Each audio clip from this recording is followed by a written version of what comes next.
السلام علیکم ورحمۃ اللہ وبرکاتہ۔ صحافی دکن ٹی وی کے پروگرام نور ہدایت میں آپ کا خیر مقدم ہے۔ آج کا ہمارا ٹاپک ام المؤمنین حضرت ام حبیبہ بنت ابی سفیان رضی اللہ تعالی عنہا ہے۔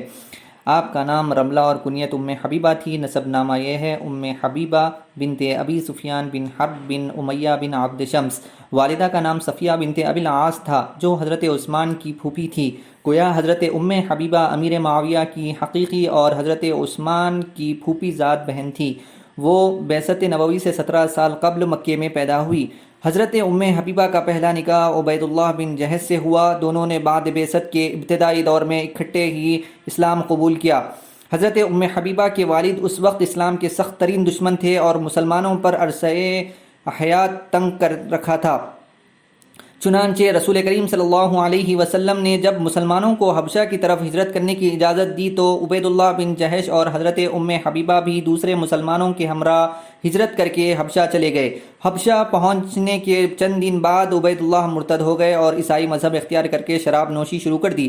حضرت ام حبیبہ نے شوہر کو بہت سمجھایا کہ کیوں اپنی عاقبت برباد کرتے ہو، لیکن خدا نے ان کے دل پر مہر لگا دی تھی۔ کوئی اثر نہ ہوا اور عیسائیت میں رندانہ زندگی بسر کرتے ہوئے وفات پائی۔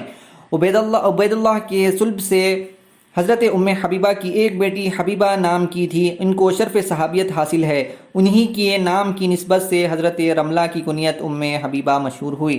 حضور صلی اللہ علیہ وسلم کو جب عالم غربت میں حضرت ام حبیبہ کے بیوہ ہونے کی اطلاع ملی تو آپ نے ان کے ایام عدت پورے ہونے کے بعد حضرت عمر بن امیہ زمری کو نجاشی شاہ حبش کے پاس اس غرض کے لیے بھیجا کہ وہ حضور کی طرف سے ام حبیبہ کو نکاح کا پیغام دے۔ نجاشی نے اپنی ایک لونڈی کے ذریعے سے رسول کریم صلی اللہ علیہ وسلم کا پیغام نکاح حضرت ام حبیبہ کو بھیجا۔ انہیں بے حد مسرت ہوئی۔ اظہار و تشکر کے طور پر لونڈی کو چاندی کے 2 کنگن اور نقرئی انگوٹھیاں عطا کی اور حضرت خالد بن سعید بن عاص کو اپنا وکیل مقرر کیا۔ شام کو نجاشی نے حضرت جعفر بن ابی طالب اور دوسرے مسلمانوں کو بلا کر خود نکاح پڑھایا۔ رسم نکاح سے فراغت کے بعد حضرت خالد بن سعید نے سب کو کھانا کھلا کر رخصت کیا۔ نکاح کے کچھ عرصے بعد حضرت ام حبیبہ حبشہ چلے سے مدینہ منورہ آ گئی۔ حضور ان دونوں خیبر کے مہم پر تشریف لے گئے تھے۔ یہ اواخر 6 ہجری یا اوائل 7 ہجری کا واقعہ ہے۔ حضرت ام حبیبہ بڑی نیک فطرت اور صالح خاتون تھی۔ اللہ تعالیٰ نے انہیں قدیم الاسلام ہونے کا شرف عطا کیا، حالانکہ ان کے والد فتح مکہ تک مشرکین قریش کی قیادت کرتے رہے۔ اسلام کی خاطر انہوں نے طویل عرص سفر کی صعوبت خندہ پیشانی سے برداشت کی، حبش میں غربت کی زندگی اختیار کی، حالانکہ ان کا گھرانہ تمول اور ریاست کے لحاظ سے قریش میں بہت ممتاز تھا۔ فتح مکہ سے قبل ان کے والد ایک دفعہ ان سے ملنے مدینہ آئے۔ اس آمد کا مقصد یہ بھی تھا کہ اپنی بیٹی کی معرفت میعاد صلح کی توسیع کے لیے کوشش کریں۔ جب وہ رسول کریم صلی اللہ علیہ وسلم کے بستر پر بیٹھنے لگے تو حضرت ام حبیبہ نے بستر الٹ دیا۔ ابو سفیان کو ناگوار گزرا، بولے تمہیں اس بستر پر اپنے باپ کا بیٹھنا بھی پسند نہیں؟ حضرت ام حبیبہ نے جواب دیا، بے شک مجھے پسند نہیں کہ رسول پاک صلی اللہ علیہ وسلم کے بستر مبارک پر ایک مشرک بیٹھے۔ ابو سفیان خون کے گھونٹ پی کر رہ گئے اور صرف اتنا کہا، تو میرے پیچھے بہت بگڑ گئی۔ حضرت ام حبیبہ حسن ظاہری سے بھی متصف تھی۔ صحیح مسلم کی ایک روایت سے معلوم ہوتا ہے کہ حضرت ابو سفیان اپنی بیٹی کے حسن و جمال پر فخر کیا کرتے تھے۔ مسند احمد میں ہے کہ ایک دفعہ رسول کریم صلی اللہ علیہ وسلم نے فرمایا، جو شخص 12 رکعت نفل روزانہ پڑھے گا اس کے لیے جنت میں گھر بنایا جائے گا۔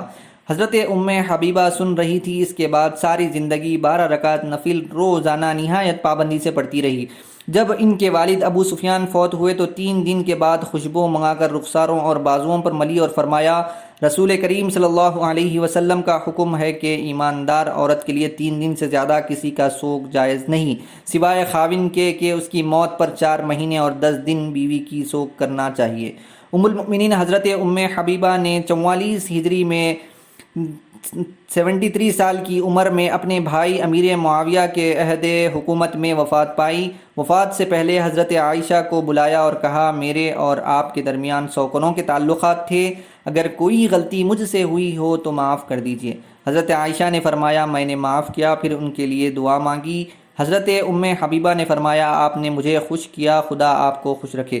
حضرت ام حبیبہ سے 65 حدیثیں مروی ہیں، جن کے راویوں میں کئی جلیل القدر صحابہ اور تابعین شامل ہے رضی اللہ تعالی عنہا۔